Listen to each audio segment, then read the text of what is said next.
welcome to my channel. I hope you're having an amazing day. It's that time of the year again where I play psychic and share my K-pop predictions. In this video, I will be doing hype groups. I'll do one for each Big Four company and one for K-pop in general. Warning, I don't really stand hype groups, so please forgive me if I'm not that well versed in them. Disclaimers, please remember this video is just for fun. I'm not a real psychic, so please don't get mad if my predictions are wrong. Before we start, please like and subscribe to boost my channel, pretty please, and comment down below your own predictions.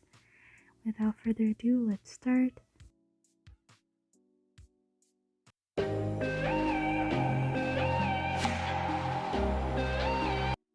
For enhypen, I predict they're going to be even busier next year. I predict they'll have 2 to 3 comebacks, one of which will be a full album.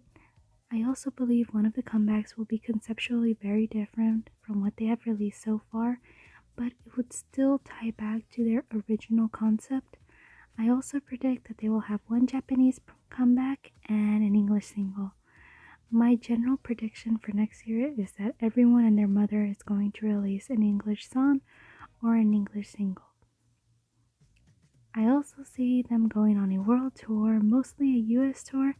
Overall, I see them doing extremely well next year and gaining a lot of fans.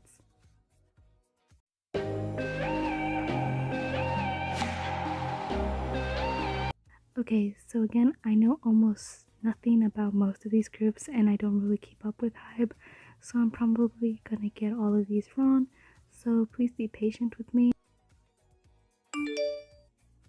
Okay, so from what I understand, there are a lot of iland alumni here, so I predict that they will have an actual very interesting new sound and that they will gain a lot of attention in Japan, but I also see them having a ton of international fans. It will be very interesting to see how hybe will promote them, since the J-pop scene is completely different from K-pop. I also predict that they will have online content. So right off the bat, I see iland season 2 doing way better than iland season 1 domestically. There will be evil editing drama and lineup drama, similar to the one that we're seeing with Girls Planet 99. The girl group will actually have a more pop sound, a more commercial pop sound. I don't know why, but something is telling me that their sound is either going to be cute or kind of like high teen, and they would debut at the end of 2022 or early 2023. This is the girl group with the ex-SM creative director. I don't know why, but something is telling me that this group is actually going to be the dark horse of the 4th gen girl group exodus of 2022. People won't see them coming. I predict that they'll have a super interesting concept and a cool sound. Duh, they have minhyun. I also see them gaining a lot of fans, but I don't see them being an instant success though, since it's a new label and I don't think that they'll have any known trainees. I think everybody's going to be very unknown, but I do see them gradually gaining a lot of love, and I see them debuting at the end of 2022. Honestly, I don't think this group will debut in 2022. I think that they might debut until 2023. I feel like they've just announced it. I don't really think they even have a lineup for this ready, but at least sonically, I think that they'll go for a Y2K or kind of like an OG girl group pop sound. I also predict that they'll get moderate success, but they won't blow up, because it's going to be very hard for them to blow up in the States, but I don't know. Okay, so everybody's saying that this is basically the IZ*ONE re-debuted. I think it's going to sound like a mixture of gfriend and IZ*ONE.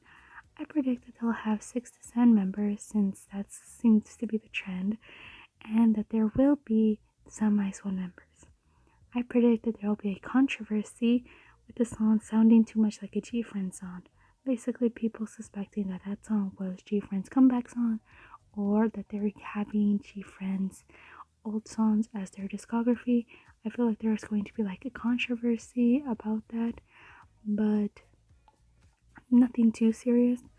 I also see them getting some hate.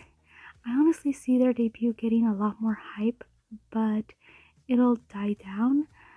Next year is going to be a very competitive year, so it might be due to that.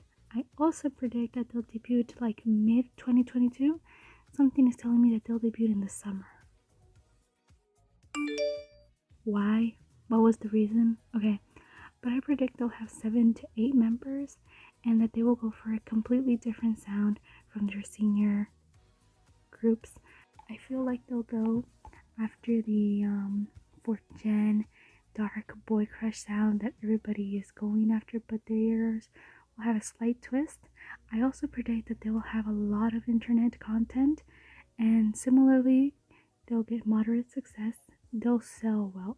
They'll sell better than what they chart.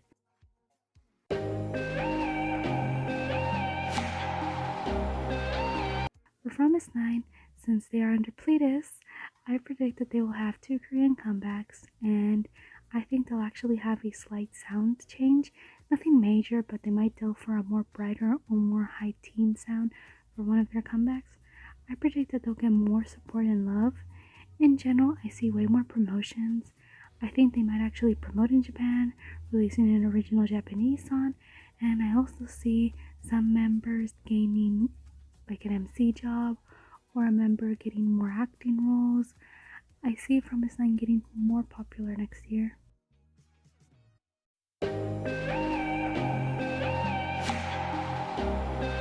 For 17, I predict that they're going to continue to be just as if not more busy next year. I see 2 Korean comebacks. I also predict 17 will have a tour, a world tour specifically. I've said it in my other videos and I'll say it here again. My general prediction for next year is that most companies are going to send their artists on tours. I also see more solo activities for the members. I see 17 members getting a role. I see a 17 member getting a role in the drama. Not the China line, someone from Korea getting a role in a Korean drama. I also see more OSTs. I also predict next year 17 will gain even more success and they'll get a lot of rewards for it.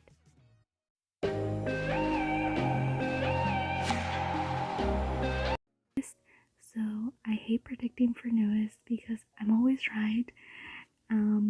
I predict nuest will have only one comeback again because pledis doesn't care about them. They'll have some Korean tours that might get extended to an Asia tour. I also predict that they'll have a Japanese comeback, but mostly I see just more solo activities for them, more acting, more variety shows. I do believe, however, that one of the newest members will have an official solo.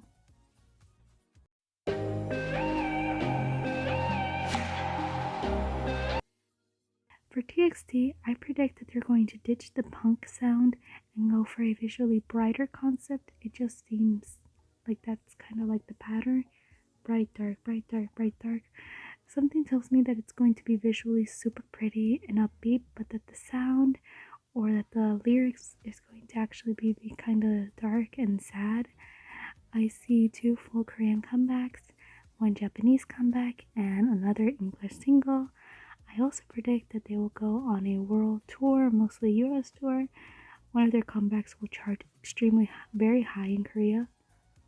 I also predict that a member that hasn't gained a lot of attention will actually shine in a comeback and gain a lot more fans.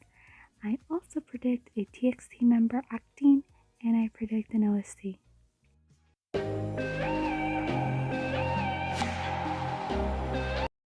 I predict that after their break, they will actually be extremely busy.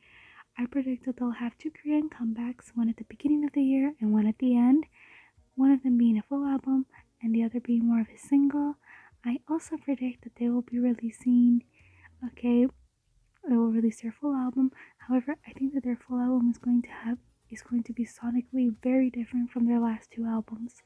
I also predict that they will release another English song, but that this one, the only difference with this one is that this one will not be retro inspired, but it would still be more commercially pop sounding and it will go viral.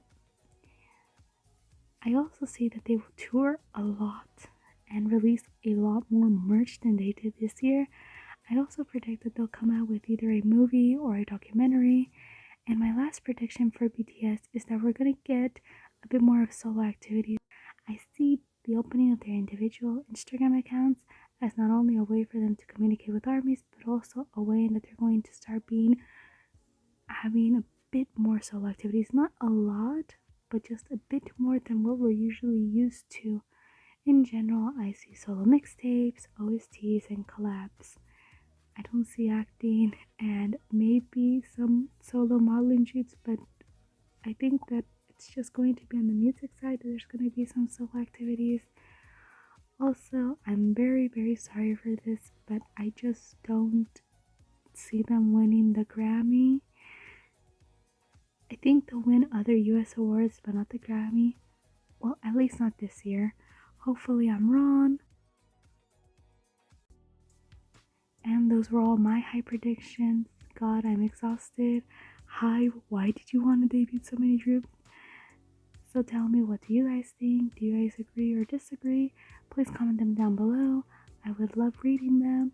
I really hope you enjoyed this video, and if you did, please like, comment, share, and subscribe to my channel for my K-pop content. I would really, really, really appreciate it. Please remember to stay safe. Have a wonderful day. Happy holidays. I hope to see you soon, and bye.